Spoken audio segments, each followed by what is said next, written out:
Ladies and gentlemen, the Pleb is back. On today's episode, Justin Trudeau's government is completely falling apart, with his best friend Seamus O'Regan saying he will not run in the next election, as well as Justin Trudeau appointing a new DEI hire to run our military on the same day. As well, tonight, Joe Rogan is absolutely skeptical about what happened to Trump this weekend, even alluding that this may have been an inside job. Also tonight, I have crazy new footage from the Trump assassination attempt this weekend, and the RNC, well, it's still absolutely hilarious with people putting on bandages on their ears.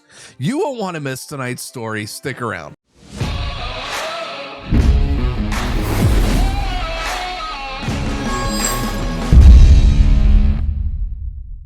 Before we start tonight's report, are you absolutely fed up of the bias of the liberal media? If the answer is yes, smash the subscribe button because I'm going to show you the news the mainstream media won't. Welcome to your Thursday report. We're going to start off tonight's stories in Canada, and then we'll get right into Joe Rogan. We're going to kick off tonight's episode with a feel-good story. As you know, Justin Trudeau's government is completely in the toilet when it comes to polling, and now we're starting to see a lot of liberals say they are not running for re-election. But this next one may shock you.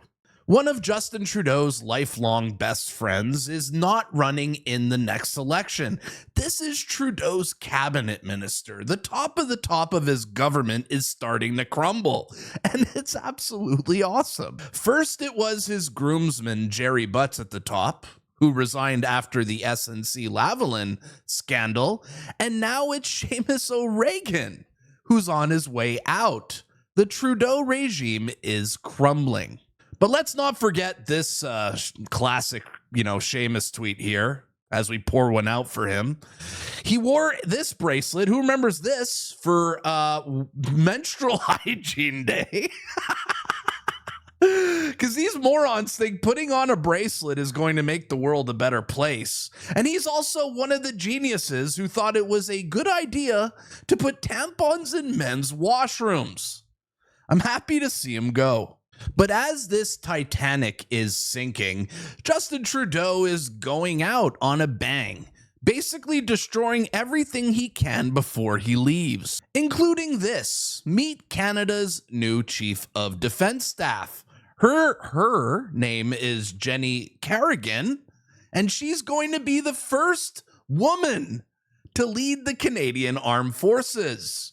Now, you know when they say things like the first woman, okay?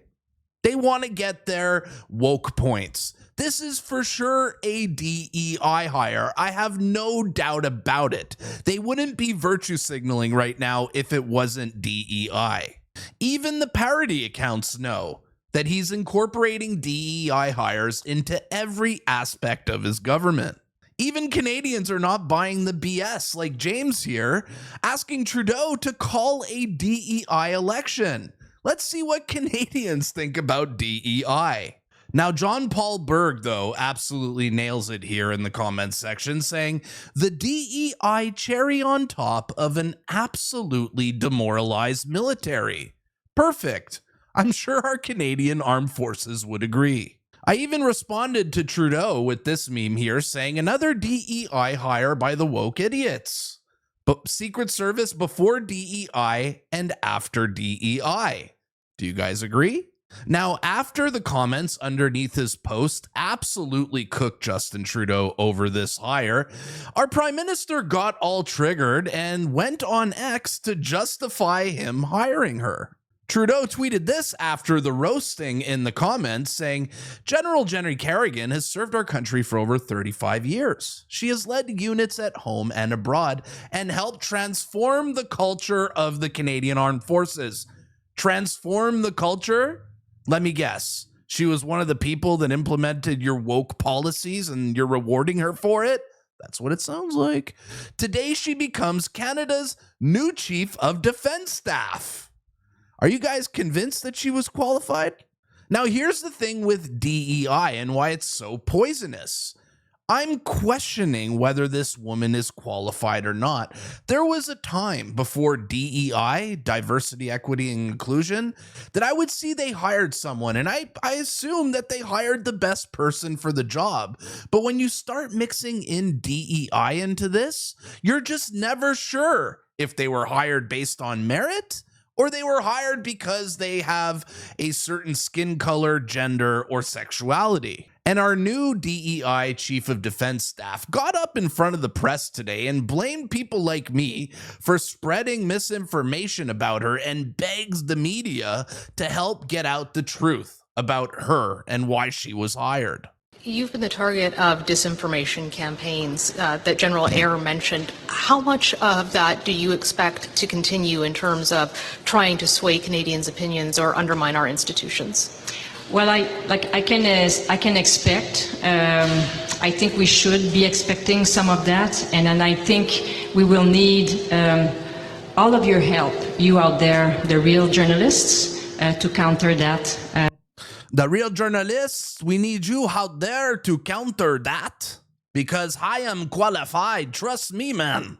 Here's a crazy idea. How about we get rid of wokeness and DEI so we never have to question someone's credentials? Because under this current regime of wokeness, we have to question everything because their track record is just simply terrible.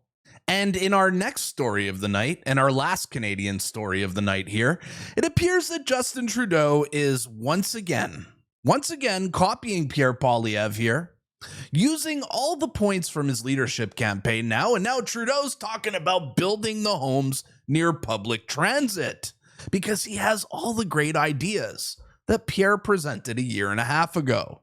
And it's good to see the Conservatives call out Justin Trudeau on this. Frank Caputo says, if you're going to take ideas from Pierre Poilievre, you should at least give him credit. It's that simple. These leftists don't have ideas of their own. They clearly just steal them. And it's not just in Canada, because down in the United States, the Democrats are stealing from the Republicans and are now saying things like, let's make America great again.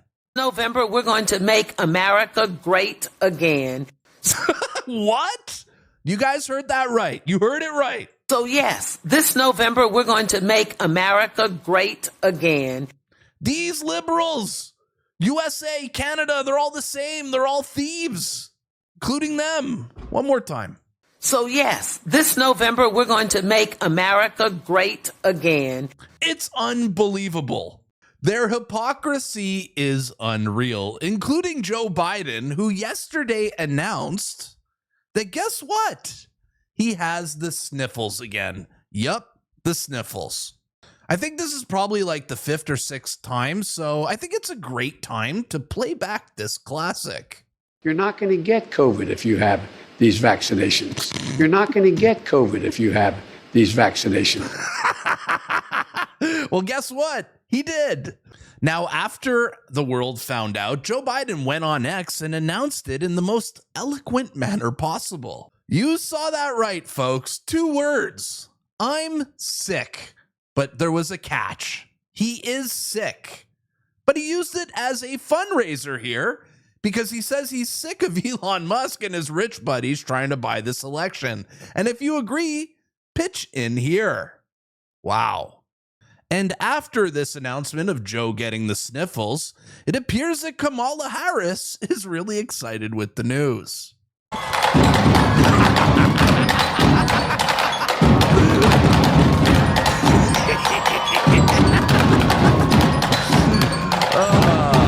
The presidency is so close. Now, upon hearing this news that he had the sniffles, I got really skeptical, okay?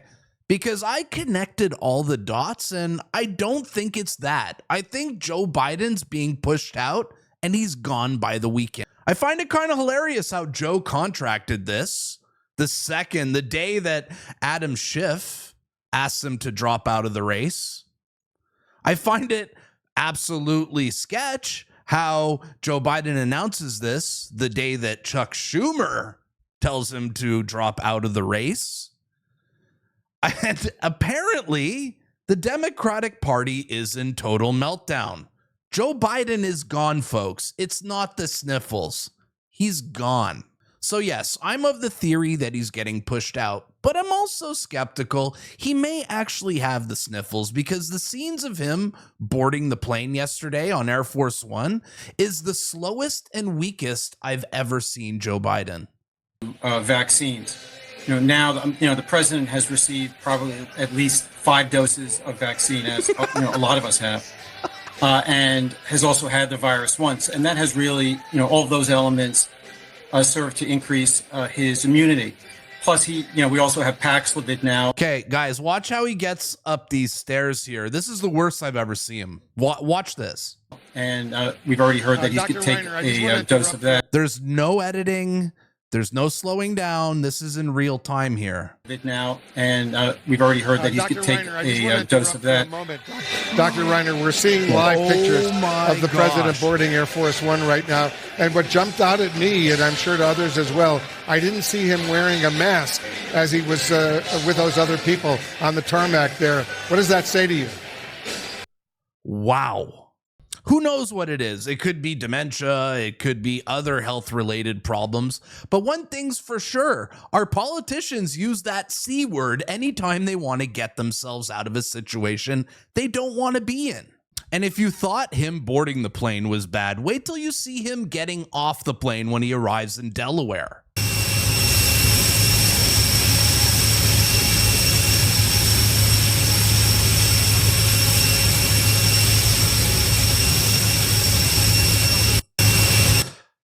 That is bad. Let's zoom in here and we watch that. That's the slowest walking downstairs I've ever seen. This is horrible.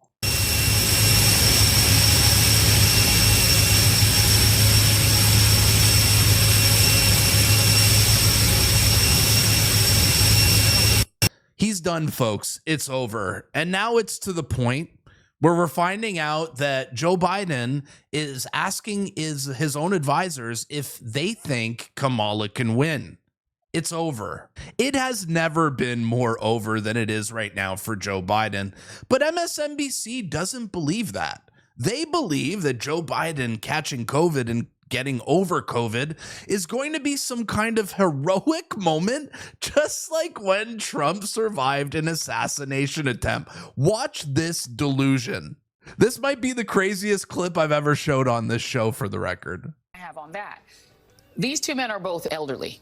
Donald Trump is an elderly man who, for whatever reason, was given 9 seconds to take a iconic photo op during an active shooter situation. Weird situation. We'll figure that out one day. But his survival of that and bouncing right back and going right to his convention is being conveyed in the media world as a sign of strength. This current president of the United States is 81 years old and has COVID. Should he be fine in a couple of days? Doesn't that convey exactly the same thing? That he's strong enough.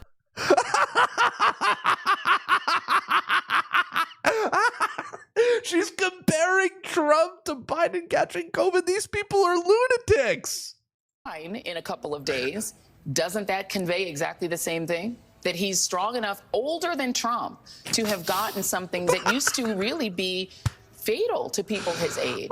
So if he does fine out of it and comes back and is able to do rallies, isn't that exactly the same? It should. I mean, it's not exactly the same. It's not the same incident, but it's an elderly man coming through out of an illness. It should. You don't hate the media enough, folks. They're literally gaslighting the American people into believing that Biden is some kind of heroic figure because he's going to survive COVID. Are you kidding me? Comparing that to the Trump assassination, these leftists are absolutely delusional. But thankfully, not all of them are, and I'm going to give some props because over at CNN, they seem to have a more realistic vision on what's happening right now. A bullet couldn't stop Trump. A virus just stopped Biden. You've got the nominees of this party getting their butts kissed. Biden's getting his butt kicked by his own party. The Democrats are coming apart. The Republicans are coming together. Boom. You damn right we are. The Democrats are coming apart and the Republicans are coming together. Props to Van Jones for keeping it real on that one. Now let's move things over to the assassination attempt. I have plenty of footage to show you guys some new footage, but first we're going to talk about Joe Rogan, who came out yesterday and says he believes this could be an inside job or incompetence. But to me, it sounds like he thinks it's an inside job. The Trump one is just so nuts too. Like if he turns his head at the last second and the bullet grazes his ears, if he didn't, it hits the back of his head and he's dead. And then we fall into chaos and who knows what the fuck happens. Big chaos. And then people think that the Biden administration had Trump killed. And then there's these questions like, how the fuck does this 20-year-old kid climb on that roof 150 yards away and no one sees him? Well, that one guy was pointing at him the whole time. Yes. He's like pointing to he's right there. And they're yelling, he's got a gun. There's a guy in the prone position on a roof 150 yards away from the former president. The whole thing's nuts. The whole thing stinks of either incompetence or a design or we're in the Matrix. This is a fucking fake movie. It seems like almost to watch this, the most bombastic and manly of presidents, for a lack of a better term, to see him with these two female bumbling Secret Service agents, especially the one, to see that, to see everything happen the way it is, to see that they knew this guy was on the roof, to hear that guy had pointed his rifle before that at a cop. So the cop engaged him. He pointed the rifle and the cop ran away. The guy climbed the roof with a ladder. You can see the ladder. The whole thing is bananas. Yeah, he's 20 years old. And then you find out he was in a BlackRock commercial. You're like, is this the Black Mirror? Like, tell me what's going on. Is this real? 20 years old, and he's got this idea, and he pulls it off. He actually gets a shot off and nicks him, and then they kill him. Like, you're seeing this 20-year-old kid, his life is over. Like, somehow or another, he talked himself into trying to assassinate the president as a lone gunman in Pennsylvania, got on top of a roof, either through sheer incompetence or for some other reason. He actually gets a shot off, and the president just moves his head at the right time. Like, the whole thing is, if it was in a movie, I'd be like, shut the fuck up. That'll make you believe in God. That's when God's up there when he's going like, I don't want to talk to this guy yet. He's a lot. Yeah. I don't want him up here yet. I don't want him yet. I'm the greatest angel. Or maybe he wants him here to expose how crazy our political system really is.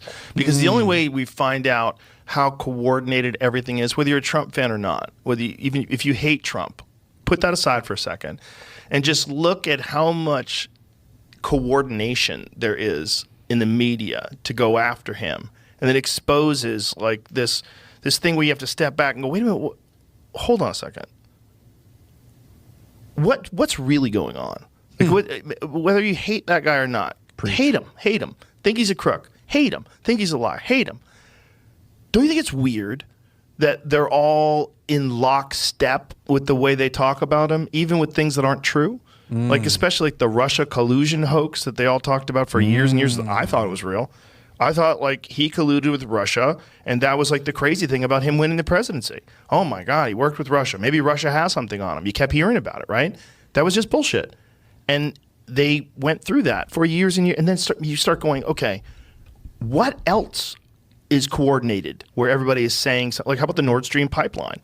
Seymour Hersh says we blew it up. Like, esteemed journalist is like, no matter what they say, I am telling you, this was our doing. We blew this up. This wasn't some other country. This wasn't Russia. They wouldn't blow up their own pipeline. We blew it up.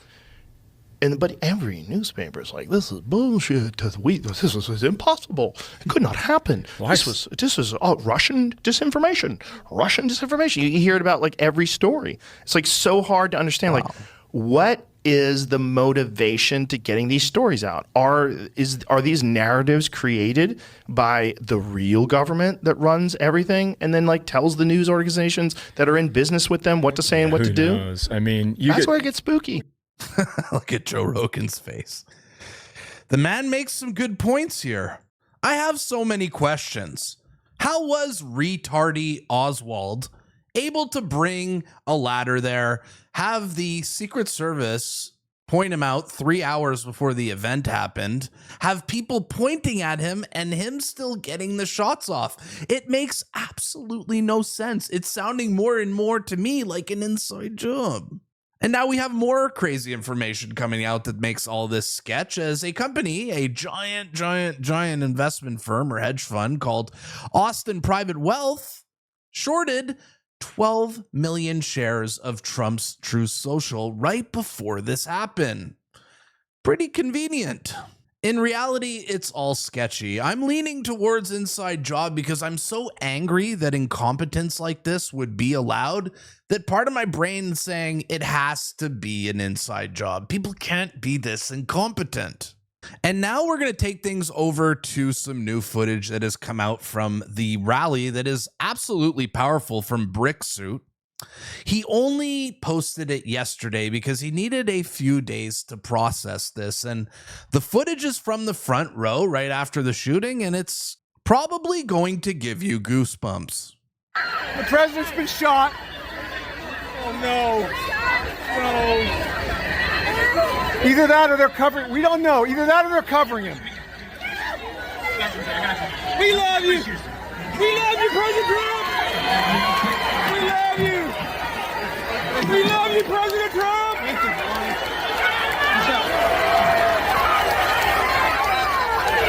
love you. Yes. Yes. Yes. We love you, President Trump. No, he's shot. Legend. Oh, we did it. He's shot. It could just be his ear. He's shot. It could just be his ear. He's walking. He's walking.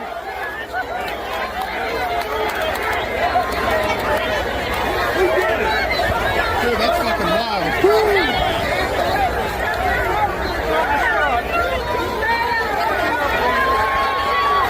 Wow, you could really feel the energy of the crowd in that clip. They absolutely adored this guy, including the man who lost his life, Corey Compatore, the firefighter from Pennsylvania who passed away in this shooting. And now, guess what? Apparently, this man was literally right in between the shooter and Trump. He could have possibly been the reason Trump's life was saved. If you could see by this picture here, this is the line of sight for the shot coming down. This is where Corey Compatore was. And this is where Trump is. That man, that hero, legend, who we will never forget, most likely took a bullet for the president. Nice try, Hillary Clinton. But you missed. But you know who wasn't ready to take a bullet for the president? The DEI Secret Service. And we have new footage here from the time he arrived at the hospital in Pennsylvania. And it makes this DEI Secret Service look even less professional than they already are. Watch. Look at this footage here. Trump arrives to the hospital and this agent doesn't even know how to handle a gun. Oh my God. Look at her.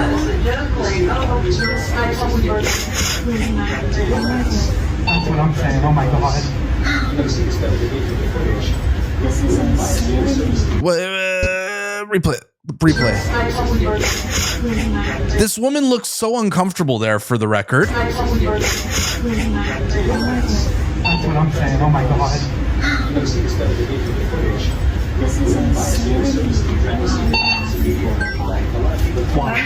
They told us to get away from the window. I am too. Just why? Why do we always gotta be in the middle? That is not good. Replay that. Let's zoom in on her. Oh my God. That's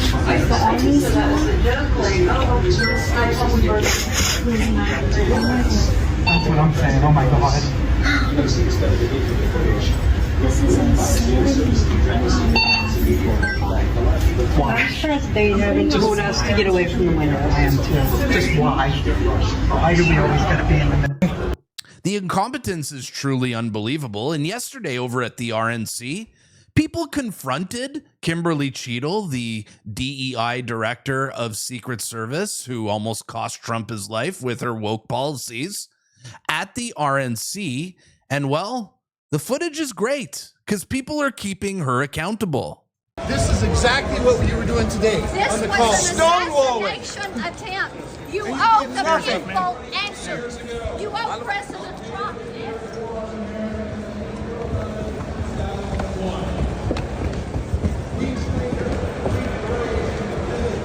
Other people left across this plaza. Wow. To the far corner.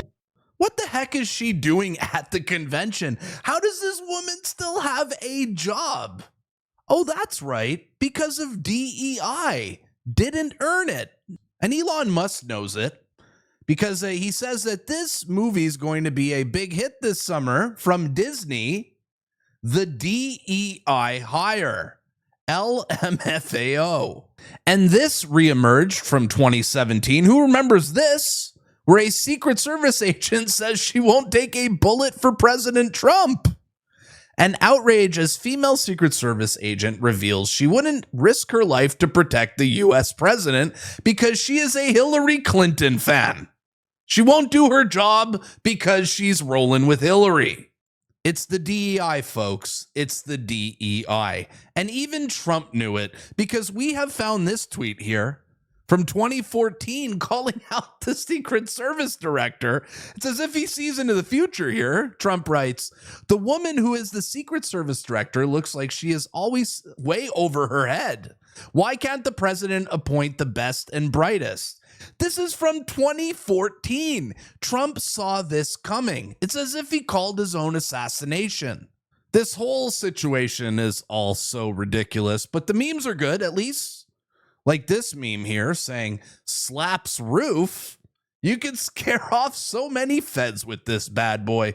Or how about this American patriot trolling the woke Secret Service here, saying, "Sloped roof from Greenville, South Carolina. Do not attempt this if you are a Secret Service agent." But even despite all the evidence of what happened Saturday being real, the left is still in absolute delusion, including Joy Reid from MSNBC, who still thinks this actually might be staged. We still don't know for sure whether Donald Trump was hit by a bullet, whether he was hit by glass fragments, whether he was hit by shrapnel. We don't have those details. Come on. We actually have no details from his physician, even though this man is still a Secret Service protected, and presidential candidate. We knew almost nothing. These are the same people that call us conspiracy theorists. Listen to them speak. They've gone insane. Now let's move things over to the RNC. Tonight is the final night. Trump's going to give the closing speech. Now we have confirmations that Hulk Hogan's going to be in attendance. And also big rumors that 50 Cent might appear to sing Many Men as Trump walks out to give his speech. Dana White is also supposed to be in attendance tonight. There's going to be some powerful speeches, but a VIP guest has arrived to Milwaukee, and he's the self-proclaimed white boy of the year. None other than Kid Rock is in Milwaukee. We just arrived in Milwaukee to support our tried and true red, white, and blue 100% American badass president. What's going to happen tonight? Tune in to find out. But here's a hint. Are you scared? God bless Donald Trump. God bless America.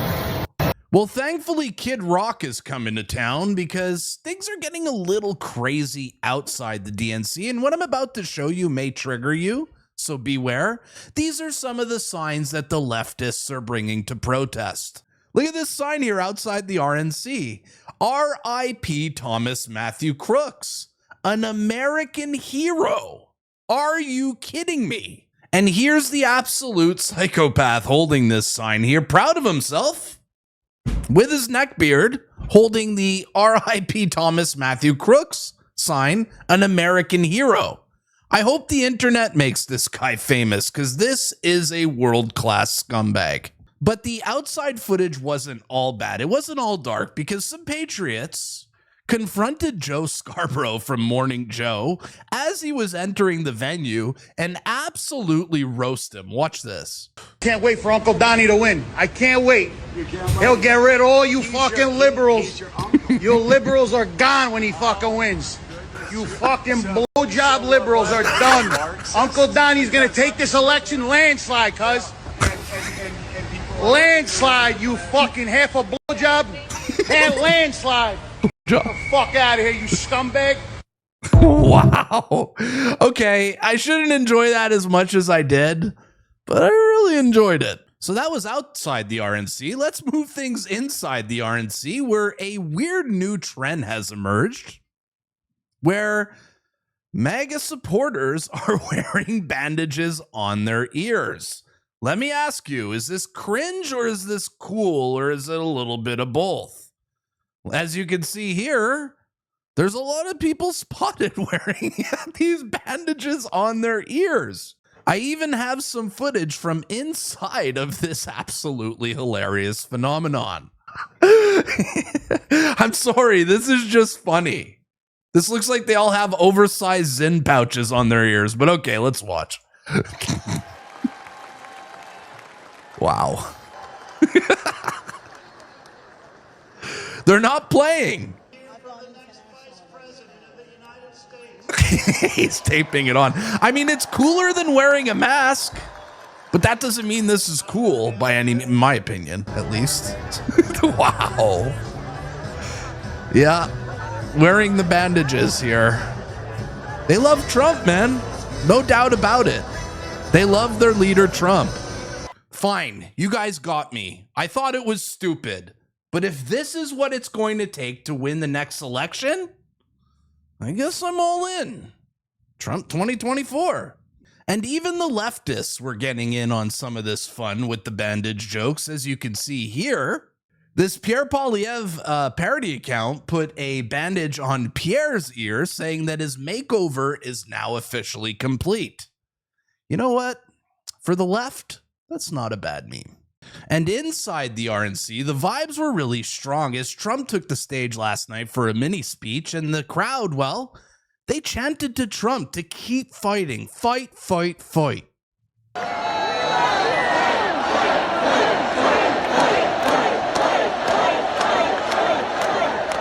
how did that happen? But I got lucky. God was with me, I tell you. And something else beautiful happened yesterday at the RNC. Do you guys remember the UNC Frat Bros who protected the flag?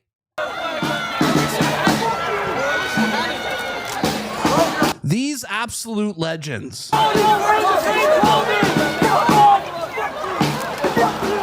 who protected the American flag from the Palestine protesters. You guys remember this moment, how beautiful it was?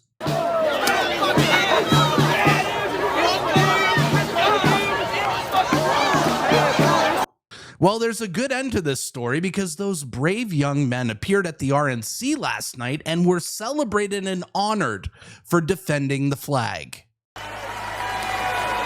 When a mob tried to take down the American flag on our campus, we knew we couldn't let that happen.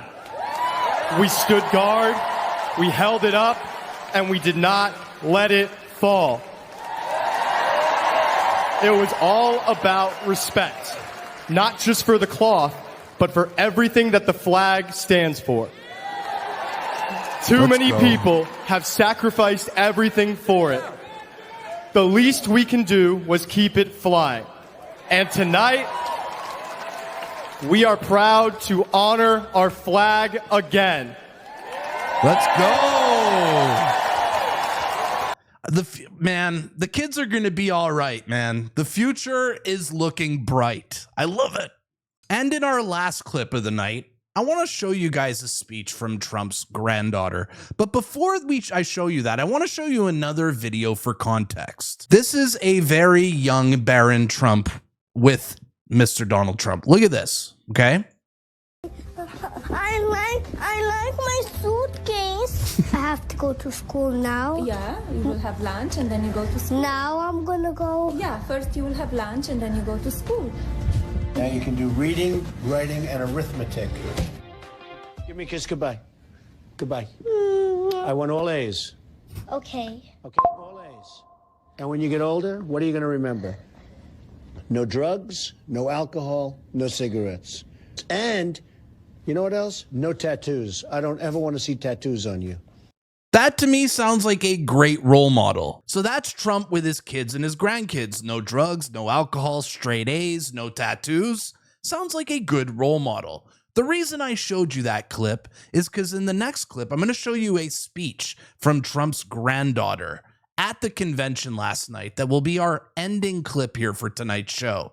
And it just shows that those values that Trump was teaching to Barron translates to his whole family, including his granddaughter. What?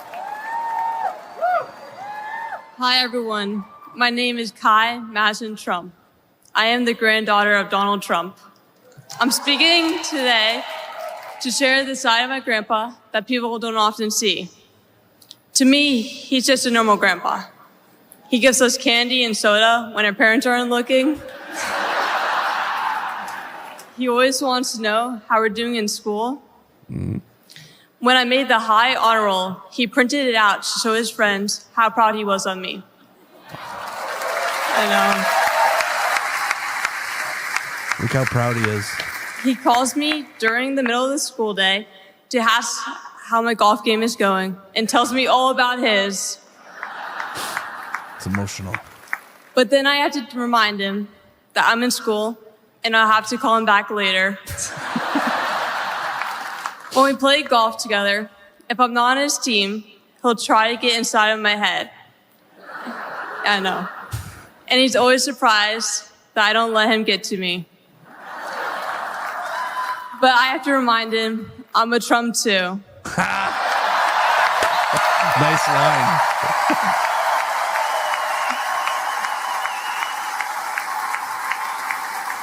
Even when he's going through all these court cases, he always asks me how I'm doing. He always encourages me to push myself to be the most successful person I can be. Obviously, he sets the bar pretty high, but who knows, maybe one day I'll catch him. He's so proud. On Saturday, I was shocked when I heard that he has been shot, and I just wanted to know if he was okay. It was heartbreaking that someone would do that to another person. A lot of people have put my grandpa through hell, and he's still standing.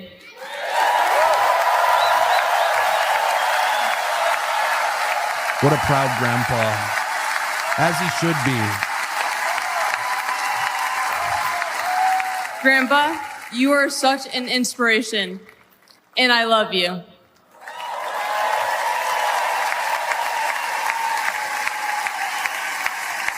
The media makes my grandpa seem like a different person, but I know him for who he is. He's very caring and loving. He truly wants the best for this country, and he will fight every single day to make America great again. Thank you very much. He's so proud. What a... I got emotional too, Don Jr.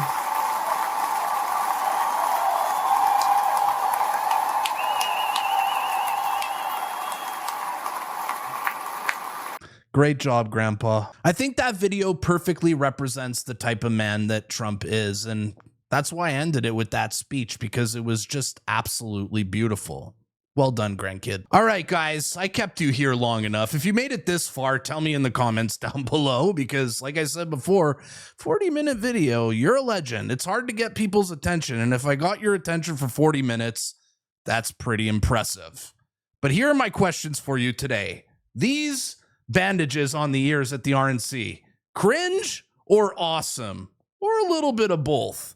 Tell me in the comments down below. Also, Joe Rogan thinking that the shooting assassination attempt was possibly an inside job or incompetence. Where do you lean on this? Inside job or was it incompetence? Tell me in the comments down below. If you want to support my channel, you enjoy this content, the easiest way to do it, well, you already watched the videos, so drop a comment down below. That helps the most. Smash the like button. Tell your friends about the crazy Canadian who puts on bandages on his ear on YouTube to make you laugh. Or if you want to support me more, you could buy a $5 Canadian membership. And everyone knows Canadian money is worthless. My name is the Pleb. Double P, hit us with the outro. Hey, keep up the great work. Thank you, guys. You hear that? Keep up the great work. Keep up the great work. Let's bring it home. Let's bring it home. The Pleb. The Pleb. See you guys tomorrow. Peace.